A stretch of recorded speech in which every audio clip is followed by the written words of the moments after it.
de verdad. Es que no sé si aquí hay más uruguayos o argentinos, pero cuando os he dicho yo al principio, ayer, que es que soy una enamorada de los acentos y sobre todo de los acentos latinoamericanos, me tenéis que permitir que haga ese asterisco, esa letra pequeñita del contrato en el argentino y el uruguayo. Yo lo viví en carne propia. Esos acentos están hechos para procrear. No, es así. Os cuento mi verdad, que con esto necesito así que os relajéis, que estamos ya llegando al final. Ay, por favor, mil gracias. No hay nada mejor que contar una miseria, pero es que es verdad. Mirad, yo trabajé en una discoteca cuando estudiaba teatro aquí en Madrid y estaba poniendo una noche copas y se acerca un chico a la barra y me dice, ¿me pones una piedra de hielo?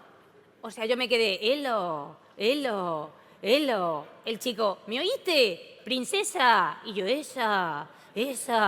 Dice, que si me oíste, boluda. Digo, princesa, esa. O sea, me vine, bueno, me pedí días libres a ver si volvía a encontrar algún príncipe azul y no lo encontré, pero de verdad, con todo el amor, es que no podéis hablar de una manera más bonita en Latinoamérica y esto hay que poneroslo en valor. Costa Rica me tiene enamorada con esas palabras y en Venezuela, esto os lo cuento, en 2015, fíjate, hace 10 años, empezaba el boom de los tutoriales, ¿vale? Y en el programa en el que yo estaba, en el Zapeando, pusimos uno que literal era de un chavalín de 17 años que dijo, así, pobrecito, todo alargado, adolescente puro y duro, y dijo que os voy a enseñar a envolver regalos. Y veías a la madre grabándole y se la veía como Velázquez, pero mal. En el reflejo del armario, tú veías eso y dices, si es que no le quiere. Claro, esto mismo te lo coge alguien de Costa Rica, de Puerto Rico, de cualquier país de Latinoamérica y te lo revienta. ¿Por qué? Porque habláis con pasión, porque ponéis muchísima alma cuando habláis y encima tenéis un inglés pues impecable, ¿no? Entonces, este tutorial sería algo así como, hola amigos, hi my friends. Ahorita les traigo unos consejos, a bit advisement, sobre cómo envolver los regalos de Christmas. Y tú te quedarías así como diciendo, gracias, nunca supe envolver ni un libro. Te quedarías entregada. Y si ya es en argentino, pues le compras 3 regalos. En fin, desahogo dicho. Chicas, ¿sabéis qué cuadro viene ahora? Es que estas, como lo ven desde arriba, van un paso por delante. Se os pone el corazón contento, lleno de alegría, ¿verdad? Cómo nos gusta esa canción. Y cómo nos gusta este cuadro. Vamos a hablar sobre la energía, más que nada la prevención de esos riesgos, esos contratiempos en los arbitrajes internacionales sobre energía y construcción, ¿no? Entonces dices, ¿y qué tienen que ver las hilanderas si ahí no hay construcción? Sí, hay construcción manual, pero sobre todo es lo que implica ese cuadro. Detrás de unas supuestas hilanderas hacendosas se esconde la alegoría de Atenea y Aracne, o sea, el rapto de Europa. Vamos, 2 que se llevaron mal, que yo te rompo lo que has hecho, que yo me quito la vida, que mejor os lo cuentan ellos, por favor. Fuerte el aplauso para Inés Vázquez García, socia de arbitraje de Gómez Acebo y Pombo y compañía. Todo tuyo, Inés.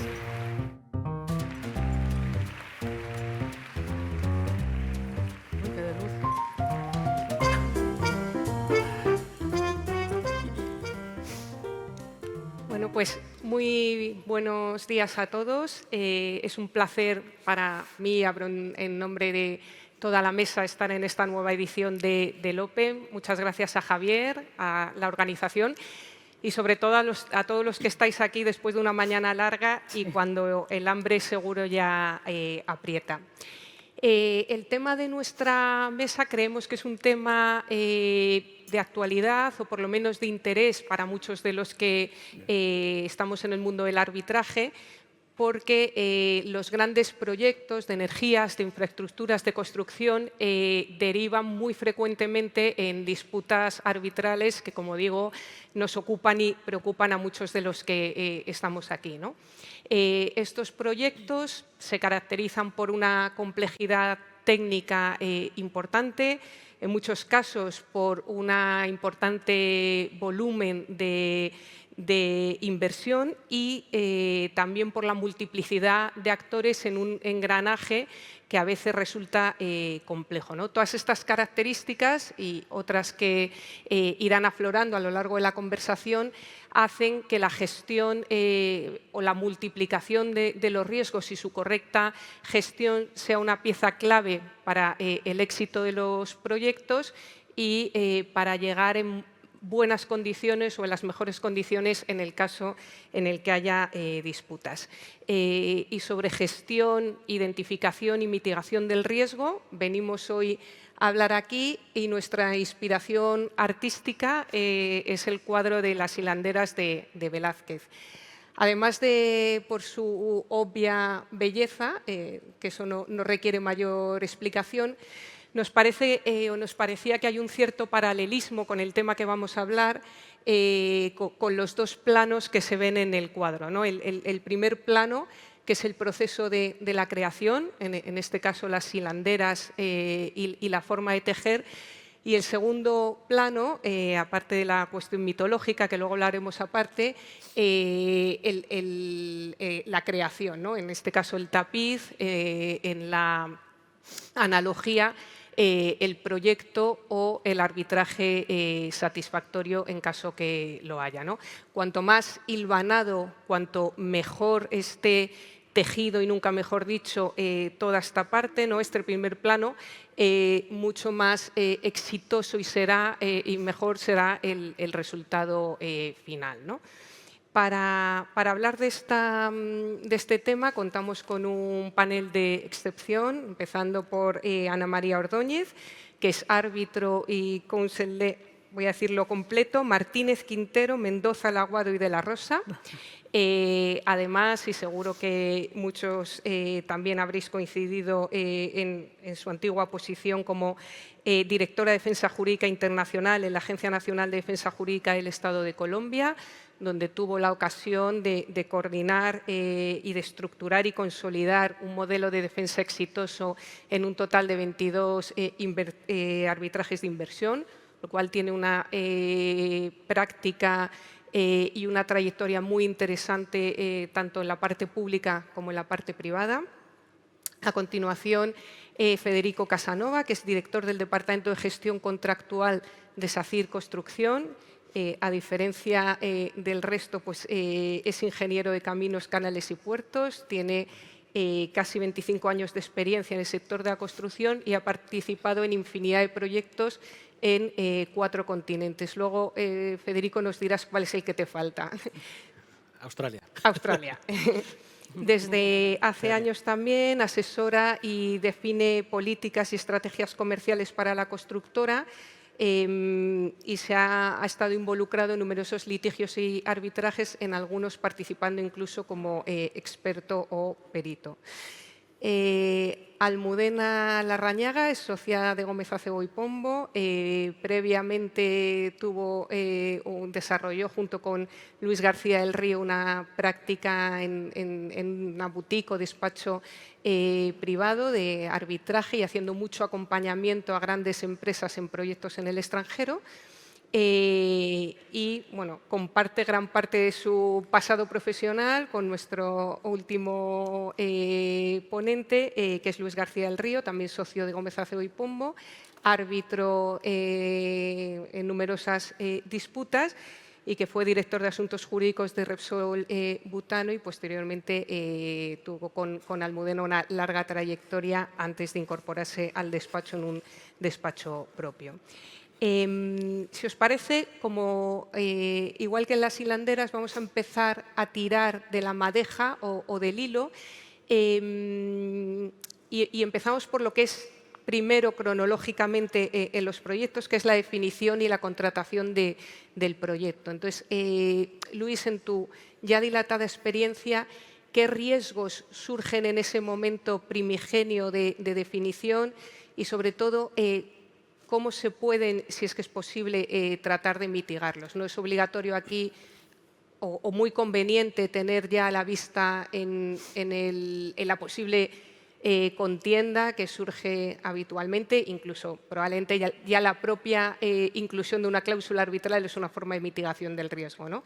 ¿Qué nos podrías contar de esta fase inicial? Fenomenal. Bueno, muchas gracias, Inés. Bueno, básicamente mi currículum, el rasgo fundamental de mi currículum es el de ser el socio de Almudena Larrañaga, cosa que llevo haciendo 25 años tras pasar por distintos sitios y por la administración y demás. Vamos a ver, las hilanderas además tiene 2 elementos fundamentales. Uno, que su autor es sevillano y en este sentido yo me tengo que unir a los damnificados por la coincidencia del Open con nuestra fiesta mayor. Y, en segundo lugar, que es una actividad, con independencia del elemento mitológico y demás, se está realizando una determinada actividad por parte de un equipo de gente. Hay una pierna por ahí que sale y parece que da a entender cuestiones distintas de las que aparentemente se presentan, y esto lo que nos conduce es al carácter absolutamente multifocal, al sentido holístico, al sentido interdisciplinar que tiene que tener el tratamiento de un proyecto de inversión. Las compañías españolas se han abierto a la inversión en las últimas décadas y en ese sentido nosotros lo que hemos hecho durante mucho tiempo es acompañar esos procesos de inversión.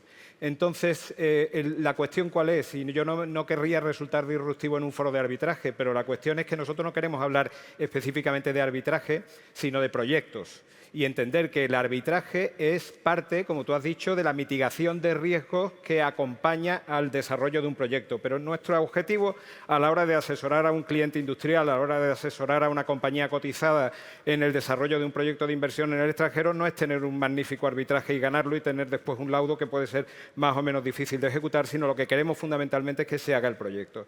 En ese sentido, evidentemente el arbitraje es un elemento importante, pero nosotros planteamos una práctica un poco disruptiva en el sentido de que partimos del litigio, partimos del arbitraje, pero lo que intentamos es acompañar a nuestros clientes aguas arriba y tratar de acompañar en la gestión legal. Federico hace gestión contractual, pero acompañar desde el punto de vista legal la gestión del proyecto. Y en ese sentido el foco fundamental es la mitigación del riesgo. ¿Qué elementos de riesgo se tienen que tener en cuenta en el momento de la celebración del negocio? En el momento de la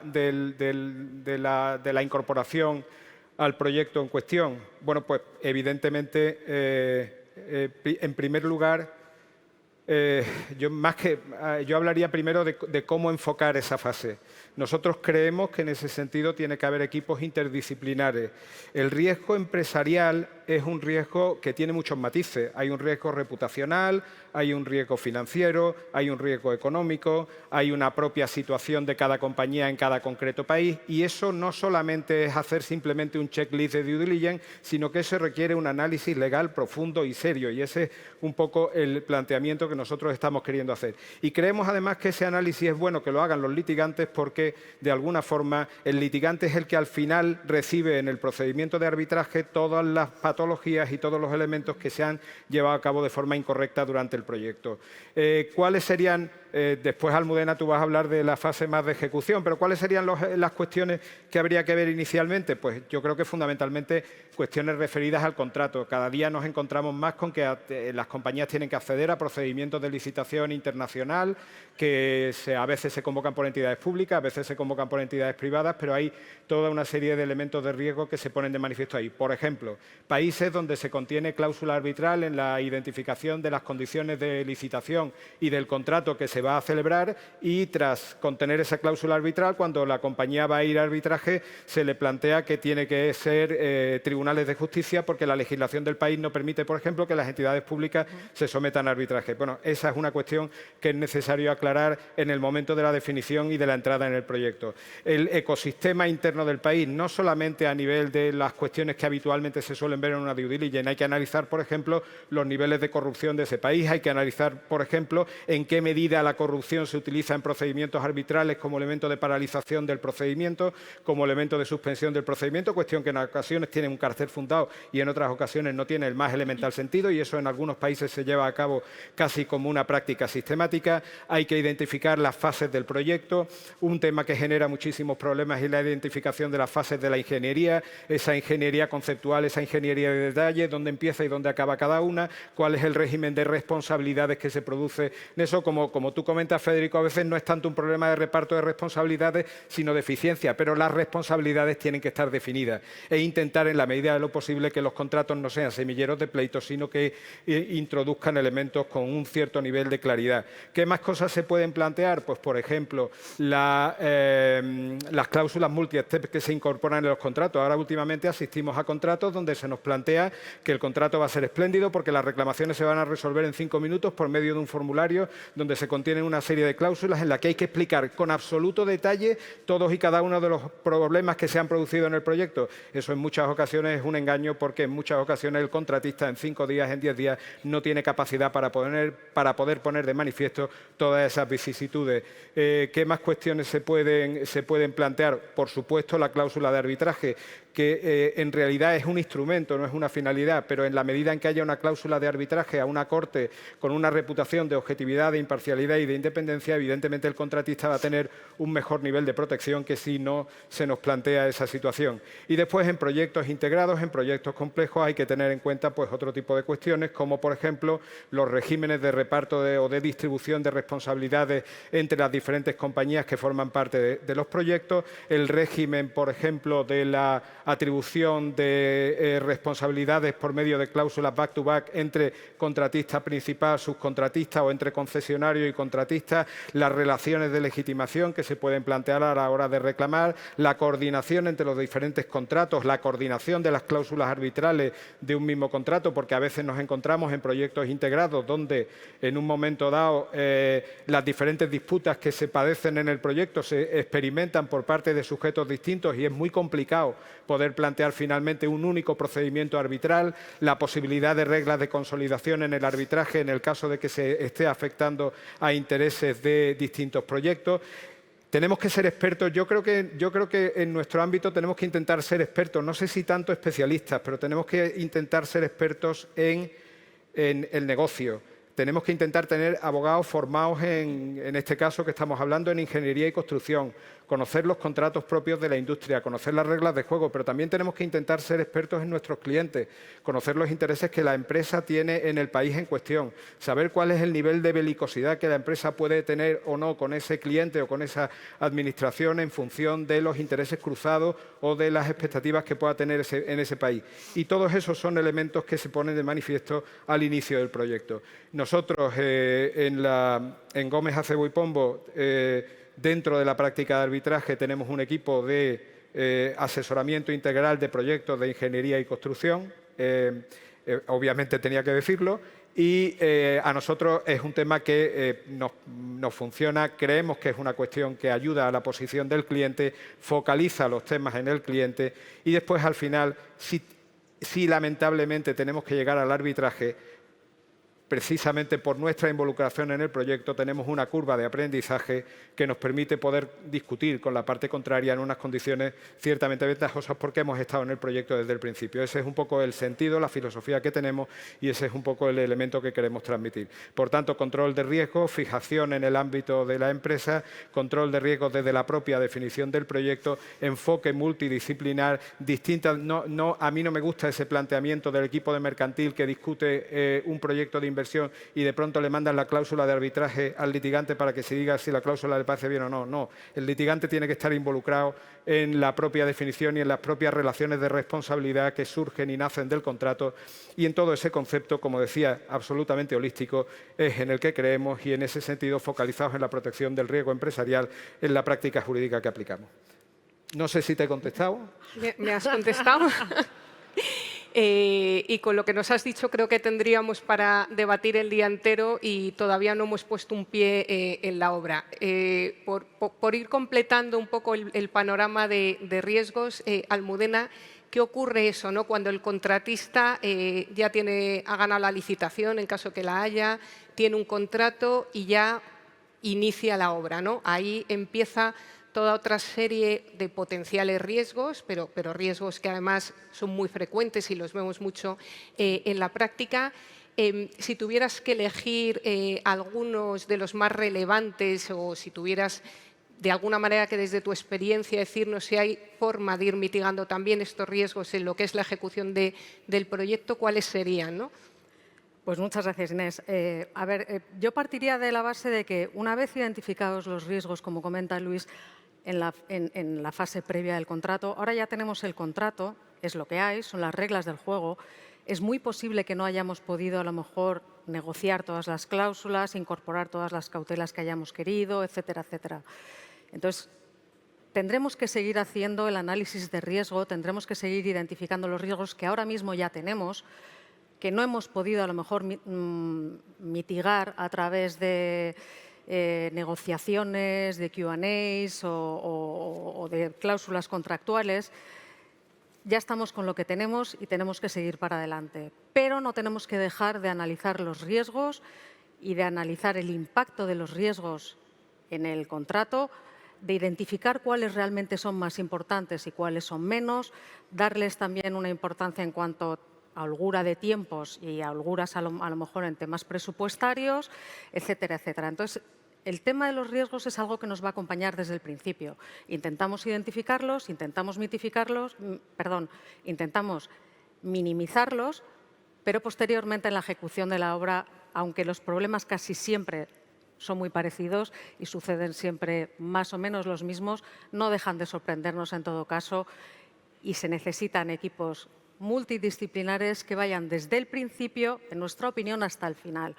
Una de las cuestiones que a veces son disruptivas es cuando los riesgos se identifican en un momento y se traspasa el proyecto a los que lo ejecutan, que no han tomado parte en esa identificación y mitigación de riesgos, que no conocen bien cómo va a ejecutarse el contrato o cuáles son aquellos puntos realmente importantes. Y entonces creemos, en mi opinión, que el equipo de gestión contractual, que debería estar formado por ingenieros, por supuesto financieros, la gente de la propia empresa, que sea la que guíe también cuál es el objetivo principal o cuáles son las prioridades a cubrir con cada uno de los riesgos, y por supuesto también los abogados, de forma que haya un equilibrio entre la seguridad jurídica, el avance del proyecto, que tampoco lo paralice, y luego una adecuada obtención de evidencias, por si acaso en el día de mañana se necesita, que normalmente y lamentablemente se necesita, se acude a un procedimiento bien de arbitraje. Y de comunicaciones. Perdón, y de comunicaciones. Ahí van lo de las evidencias. Una cosa es, pues eso, intentar que el proyecto avance por una parte, tener una seguridad jurídica por otra, y todo eso, pues entendemos que tiene que ser coordinado por un equipo de gestión del contrato multidisciplinar y con un poco, no del día a día, sino con un poquito de perspectiva para también poder no estar tan sesgado o tan involucrado en el tema. En cuanto a los riesgos habituales ya de una ejecución de obra, hablamos desde el punto de vista del contratista. Siempre hay 3 etapas. La de inicio, que normalmente las cosas se supone que fluyen. Es un poco más complicado a lo mejor poner pie en pared. La de ejecución de la propia obra y ya la complejísima, la de la recepción tanto de la obra como de los equipos, ¿no? En cuanto al inicio de la obra, en mi experiencia, corregidme si me equivoco, principalmente el emplazamiento. El emplazamiento, las licencias y bueno, esas cláusulas patológicas que muchas veces nos encontramos en los contratos, en las que el contratista dice y se compromete en haber verificado la legalidad de los terrenos, haber comprobado la geología de los mismos y estar perfectamente de acuerdo con ello y no poder reclamar nada al respecto, ¿no? Es muy evidente que es muy habitual encontrarse con un riesgo geológico, con tierras diferentes, con agua, que te pueden ocupar. Arqueología, cavidades que te pueden hacer cambiar el propio diseño del proyecto, ¿no? El tema de las licencias es fundamental, que esté bien definido a quién le corresponde cada una de las licencias, que esté todo documentado.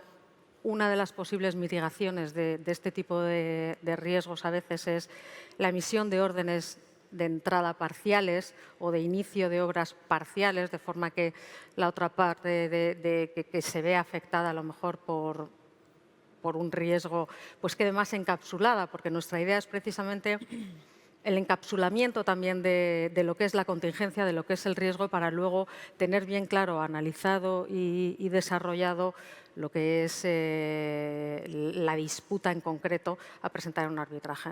Entonces, este es el primer momento y hay muchas veces que en este momento del enamoramiento, como llama Federico siempre, es más complicado a lo mejor entrar en una discusión con el cliente porque se piensa que es posible que luego vaya a poner palos en la rueda al resto del contrato. Y en nuestra opinión, la verdad es que casi todos los clientes están muy acostumbrados y estas cuestiones son lo que son y hay que proteger los derechos, intentar seguir para adelante, pero no olvidarnos también de esa protección. La segunda parte, que es la de la propia ejecución, una de las dificultades con las que nos encontramos es la propia definición del alcance. El alcance del contrato a veces es difuso. Aparece en anexos, también aparece en la propia oferta, en las bases de licitación del cliente, unos prevalecen sobre otros, pero luego hay indicaciones del cliente que modifican, y ese tipo de cuestiones también tienen que ser bien analizadas con una coherencia a lo largo de todo el procedimiento y, por supuesto, documentadas. Entiendo que también es una cuestión que comentábamos, que ante una orden de cambio o una variación que a lo mejor nos pide un poco el cuerpo paralizar, pero paralizar una obra significa perder dinero. Y es muy complicado. Muchísimo. Es muy complicado. Con lo cual, ese equilibrio entre el avance de la obra, la seguridad jurídica y la protección de un eventual arbitraje, la verdad es que es preciso que haya un equipo multidisciplinar, que nos coordinemos todos un poco y que consigamos que el proyecto vaya adelante. La fase ya, que en mi opinión es tremenda, es la de la recepción. Recepción tanto de equipos, sobre todo si son equipos fundamentales, y la recepción de la obra, tanto recepción provisional como recepción definitiva y liquidación, y máxime cuando encima son a lo mejor instalaciones que se pueden poner en operación antes de recepcionarse. Es decir, el cliente opera, recibe los beneficios, recibe una remuneración y, sin embargo, no recepciona la obra, incorpora siempre cuestiones adicionales a ser reparadas, se confunde lo que son reparaciones puntuales que deberían entrar en un periodo de garantía con aquellas que impiden realmente una recepción de la obra. Y en este momento la verdad es que el cliente que ya tiene la instalación, que ya la tiene operada, que cuenta con unos avales que ya veremos cuándo devuelve, es un momento bastante importante y normalmente digno de mucha fricción. Cuanto mejor venga todo el proyecto desde el principio, en este momento, desde luego, mejor será la negociación, pero realmente, en mi opinión, es el momento más complicado y más delicado. Y en todo caso, pues tendremos que estar todos coordinados para proteger los intereses tanto de la compañía, del proyecto y, por supuesto, en su caso, de una eventual disputa. Y Federico, desde tu perspectiva puramente de empresa, ¿no? de contratista, ¿coincides en que ese suele ser el proceso de enamoramiento y desenamoramiento entre las partes o incluso divorcio? ¿En qué momento empiezan a ver las arrugas a la otra parte, ¿no? Pues después de todo lo que han dicho Luis y Almudena, no, a mí se me ha ido todos los papeles al suelo. O sea, directamente, cuando estábamos hablando de la gestión del riesgo, es que para nosotros el riesgo no son riesgos, son cosas que van a pasar. O sea, Seguro, sí. tal como están escritos Sí. los contratos hoy en día, Sí. son cosas que pasan. Entonces, los riesgos al final se acaban materializando y no te queda más que ver cómo puedes resolver ese problema, ¿no? Y entonces te encuentras en diferentes fases dentro de un contrato que, pues sí, es cierto. ¿A quién le gusta cuando está empezando a trabajar con alguien parecer que tienes una posición que puede entender como fuerte, discrepante o incorrecta, ¿no? dentro de una relación comercial? Pues nadie. Entonces, nadie empieza con una discusión brutal con su novia, pues no, o con su novio, no puede. O sea, no es algo que funcione, ¿no? Entonces, al final, lo que va pasando es que se va haciendo cierto efecto bola de nieve, en donde, según va creciendo la bola de nieve, al final es donde acaba en ese momento de esa decisión de dónde estoy, me interesa seguir, no me interesa seguir, y al final, pues con todas las obligaciones que tiene hoy en día cualquier contratista, pues no le queda más remedio que seguir y acabar en una litigación o en un arbitraje, ¿no? Esto lo que lleva es a que durante la fase de ejecución del contrato lo que tiene que haber es una muy buena gobernanza del contrato. Todo lo que están diciendo Luis y Almudena de identificación de riesgos, al final lo que te lleva es a tener planteado una buena gobernanza, ir sembrando, ir dejando evidencias de todo lo que está pasando, porque eso al final va a ser la base para ese arbitraje que va a haber al final en progresos de gran dimensiones, porque casi siempre en un arbitraje internacional. Y en un arbitraje internacional siempre acabamos, un lema de la gestión contractual siempre es lo de evidencias, evidencias, evidencias. O sea, si no tienes evidencias, muy difícilmente vas a poder defenderte, ¿no? Entonces, yo creo que hoy en día uno de los principales problemas que tenemos es cuando se redacta el contrato, los contratos tratan el riesgo no como un riesgo, sino como un asset, ¿no? como un valor de yo cedo el riesgo y una vez que he cedido el riesgo me he olvidado de que el riesgo existe dentro del contrato, ¿no? Y eso creo que es un error bastante grande, porque el riesgo, tal como es, la definición de riesgo es una cuestión que hay que gestionar. Entonces, por eso tiene que haber esa gestión contractual, gestión jurídica, durante todo el contrato, de manera que se pueda, primero, tener una relación normal, segundo, tener unas evidencias claras de lo que está pasando y de cómo está funcionando todo. Y tercero, al final es una relación entre dos partes. Y como estamos en ese famoso enamoramiento, en nuestra vida de casados, pues al final tiene que haber una relación de compartición. No es una situación de poder.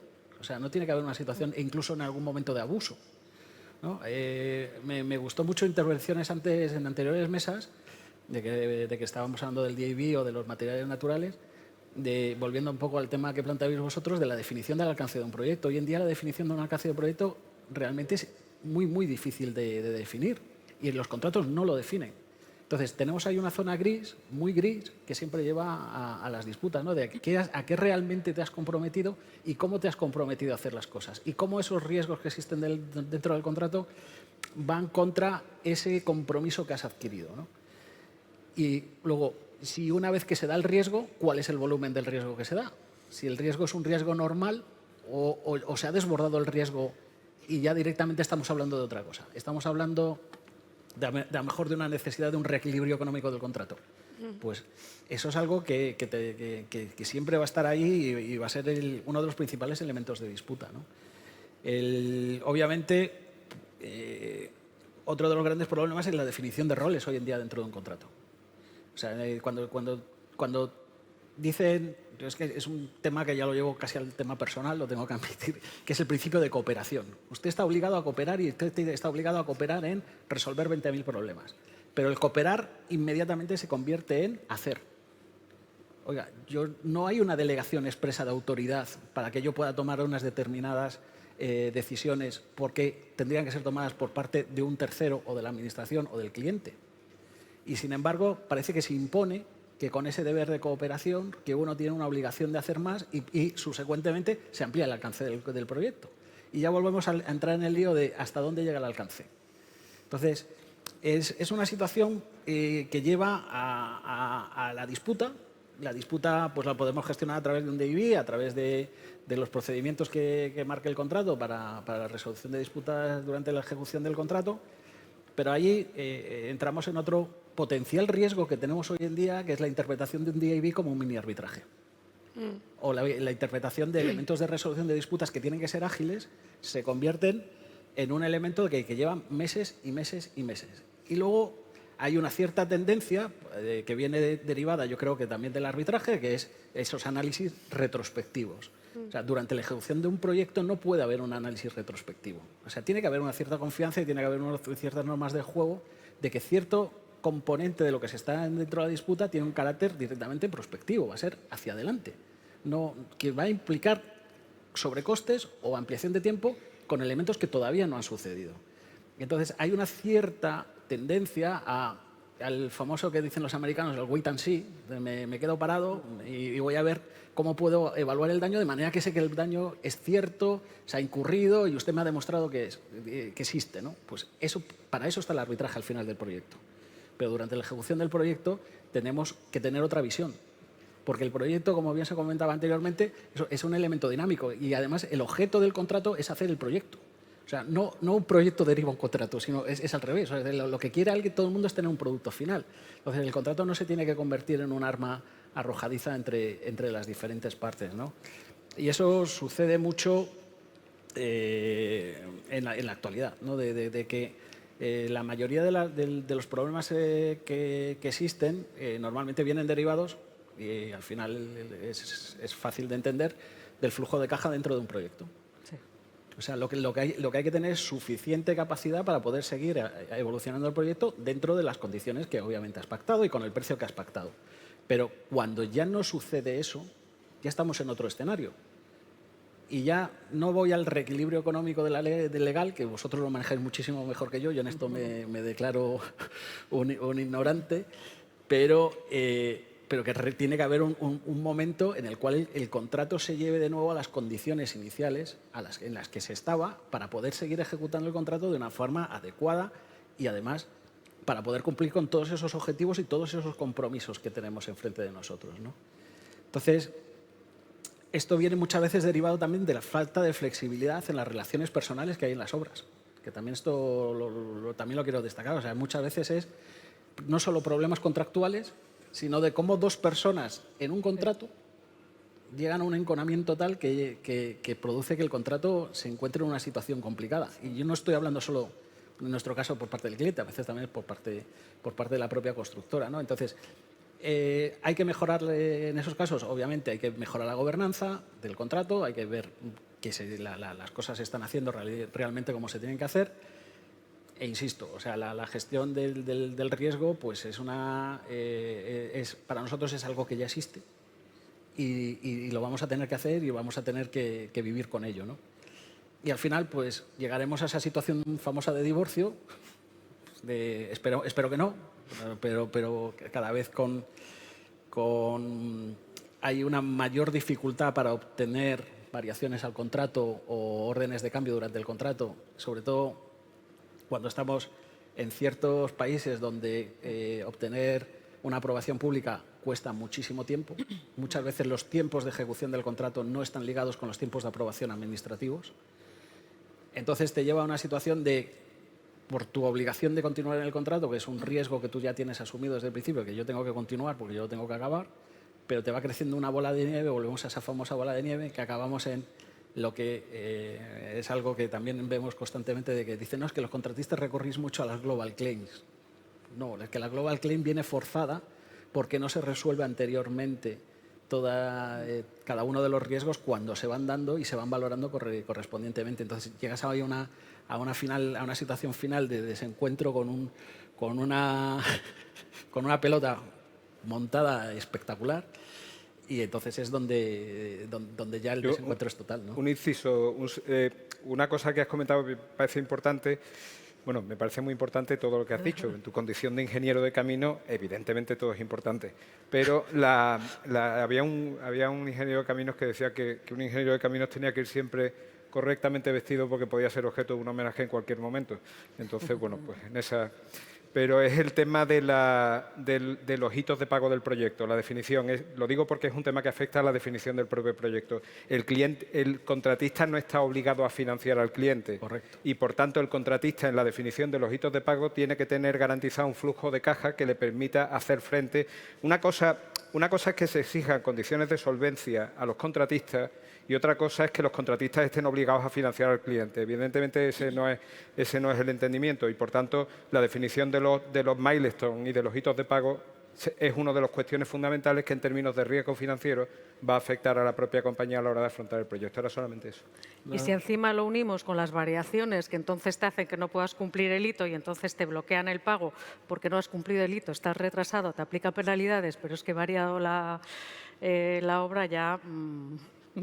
Y entonces yo, cogiendo la bola de nuevo... Coges la bola de nuevo... Te encuentras en una situación donde tú tienes donde has puesto en obra todos los medios que tienes que tener para construir, todo el personal que tienes que construir, todos los elementos que tienes para construir, y que tomas la decisión de me paro y nadie me compensa por ese tiempo de parada con toda esa gente y con todos esos costes, o continúo. Es que ese es nuestro gran dilema.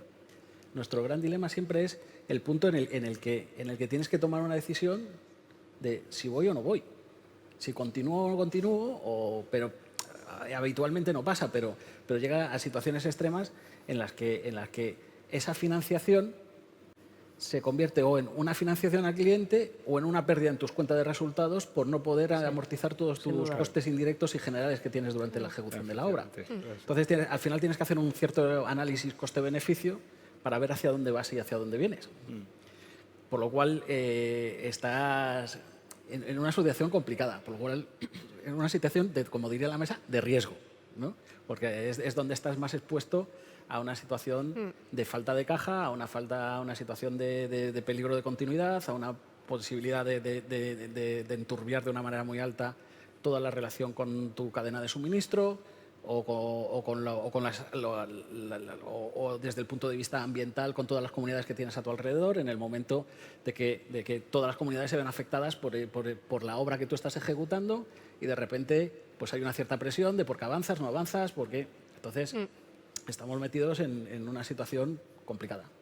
Pero bueno, para eso saldremos como podamos y como podamos.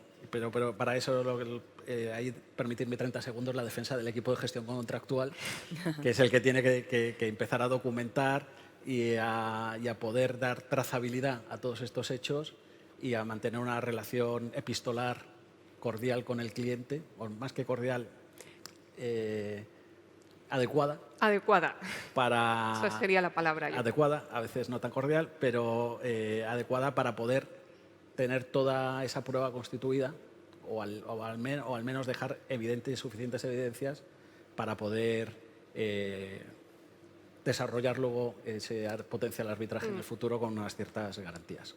Sí, muy interesante. Y simplemente por completar y aprovechando la experiencia de Ana María, tanto del lado privado como del lado público, ¿cuál es la sensibilidad en la gobernanza del contrato, ¿no? En la gestión del riesgo cuando se trata de proyectos con entidades públicas, ¿no? Que también, si puede ser de forma breve, ¿qué destacarías tú, ¿no?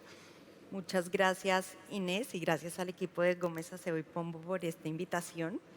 En realidad, el hecho de que la contraparte contractual sea una entidad pública conlleva muchos retos y dificultades, especialmente si se piensa que el método de solución de conflictos es alternativo, porque ahí partimos de una base fundamental, que es la que genera los retos y las dificultades, y es que cuando una entidad pública accede a esto, está renunciando a uno de los principios más importantes de derecho internacional público, que es la inmunidad soberana, de que gozan todos los estados. Entonces, digamos que a partir de esa base vienen los retos y las dificultades. ¿Por qué? Porque al renunciar a tu propia jurisdicción para acceder que sea un foro neutral y en muchas ocasiones ajeno a la realidad, que es por lo cual a las contrapartes contractuales les interesa, las entidades públicas y específicamente las personas encargadas de la defensa tienen que asegurarse de que sea un régimen garantista, que se cumpla el debido proceso. Entonces tienden a ser muy celosas, primero, de garantizar la jurisdicción, que la jurisdicción del arbitraje efectivamente esté dada. Y en otro de los puntos es en la constitución del tribunal, porque al final al tribunal arbitral es al que le estás dando, en quien estás confiando y a quien estás dándole esa prerrogativa, si se quiere, de que tome decisiones que en una circunstancia distinta estarían a cargo de tu propia jurisdicción.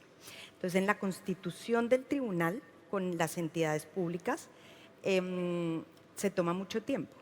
Es una fase que toma mucho tiempo, hay muchos requisitos y muchos requerimientos que se deben cumplir. Luego, digamos que yo creo que una gestión adecuada del riesgo es comenzar por entender que ello va a ocurrir. Que si ya están en esa fase de un proceso arbitral, hay que saber que para que un proceso arbitral, el principal reto, comience con una entidad pública, es que va a tomar mucho tiempo. Y creo que eso ya debe estar descontado incluso en la expectativa que llegue a tener el negocio. Y que también van a agotar todas las excepciones preliminares y jurisdiccionales que haya a su alcance. Todo esto para ganar tiempo. Entonces también es muy común que presenten solicitudes de acumulación porque tienen que también tener mucha conciencia del costo, porque al final estás accediendo a pagar porque alguien neutral resuelva una disputa que si no incluyes esa cláusula no tendrías que pagarla. Y en muchas ocasiones, además, las entidades públicas tienen dificultades presupuestales incluso para asumir el costo de los arbitrajes. Entonces, esto acá, ya más que un reto, comienza a ser una dificultad, porque es aquella circunstancia en la cual puede que el arbitraje comience, se constituya el tribunal, pero si la entidad no tiene presupuesto para pagar, entonces ahí el contratista tiene que definir si asume esos costos y digamos que también, entonces digamos que ahí ya sería una gestión de riesgo y con la expectativa de recuperarlos al final, pero también es un punto que se debe tener muy en cuenta al momento de iniciar arbitrajes en contra de entidades públicas. Y por lo mismo, por esta base que se trata de una renuncia a la soberanía y a la jurisdicción, es que hay otra dificultad que entiendo se ve más presente en unos países que en otros, y es que las entidades públicas, cuando llega el momento de resolver la controversia por arbitraje, deciden buscar mecanismos o recurrir al derecho interno para salirse de ese pacto, para desconocer la cláusula arbitral que está incluida, y pueden comenzar diciendo, por ejemplo, que no se cumple con el requisito de la arbitrabilidad, ¿no? Que eso, por ejemplo, en un estado como Colombia puede llegar a ser muy común porque la propia ley regula este punto, porque volvemos a la base que ya les comenté, como es una renuncia a la soberanía, bajo el ordenamiento jurídico colombiano no se permite que los tribunales arbitrales analicen la legalidad de un acto administrativo.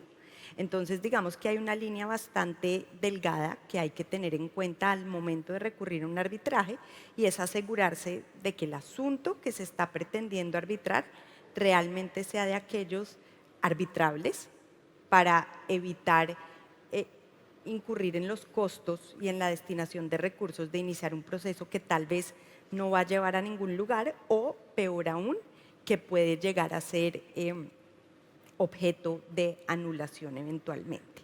Entonces, todos estos riesgos hay que tenerlos en cuenta de tal manera que se gestionen teniendo en consideración el tiempo.